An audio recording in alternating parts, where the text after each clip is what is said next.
Почти трехметровое бревно, которое оставили местные жители, либо сами арендаторы участка, уже покрывается плесенью. Совсем недавно это дерево росло и было абсолютно здоровым. Именно такие разрушители лесов, со слов исполняющего обязанности министра природы, буквально усугубляют экологическую ситуацию в регионе. Саварбек Халухоев решил лично выехать с представителями Назрановского лесничества и осмотреть лес сельского поселения Яндари. И вот что увидели.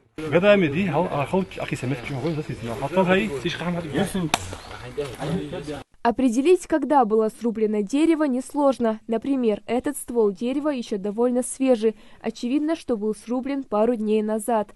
Доказывают это и следы при транспортировке древесины. Чаще всего этим занимаются сами арендаторы земель, утверждает Саварбек Халухоев. Люди без зазрения совести уничтожают природу для собственной выгоды, в то время как срубать деревья они могут, только имея на руках разрешительную документацию. Почему мы их, к примеру, допустим, изымаем? Потому что вот вы сегодня видите, да, что здесь творится. Просто уничтожает все. Вот видите, да, здоровые деревья. Вот. То есть это рубка, которая проводится арендатором. Неправильная рубка. То есть они должны отметки быть, то есть как положено. Захламленность, видите, любой момент, если здесь спичка упадет, тут может быть просто, я не знаю, пожар, его никто не потушит. Поэтому сейчас мы изымаем участки и, я не знаю, и будем их наказывать. Почему? Потому что они нанесли ущерб нашей экологии. На сегодня уже изъято 6 земельных участков. Посадки леса заняли около 4000 гектаров земли. У каждого арендатора свой участок, который он должен охранять и беречь. В случае возникновения подобных ситуаций ответственность также лежит на нем. А за незаконную рубку лесных насаждений предусмотрено административное или же уголовное наказание. Каждый арендатор, то есть вот у этого товарища, допустим, у него должны быть свои специалисты, работники, то есть, которые разбираются в этом, как отметки делать. У него должны быть свои сторожа. То есть он должен контролировать этот участок, он должен его беречь, он должен его охранять, то есть чистоту, то есть порядок, все должен быть. Всех арендаторов выгоним с этого леса. Да, Яндали.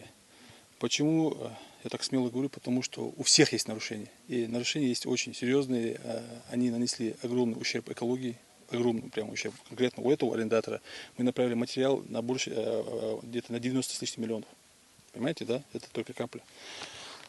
То есть на данный момент проверки дальше идут, мы обследуем территории большие, здесь тысячами гектаров леса. По республике таких ситуаций немало. В Ингушетии принимаются все необходимые меры для пресечения подобных нарушений. Помимо наказания ведется и разъяснительная работа. Имамы населенных пунктов проводят беседы с жителями и объясняют, насколько важно относиться бережно ко всем зеленым насаждениям.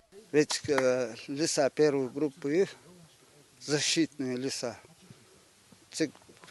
Спел перстами или санитарные рубки. Все. Схаят что даже вот арендатор схаят что хати да что теха дикайр чимхой хометр или метр или стогмаш акаси да бохш стогмаш хари катана дахча атида дахча атиди на переработку цана таря и жаришь.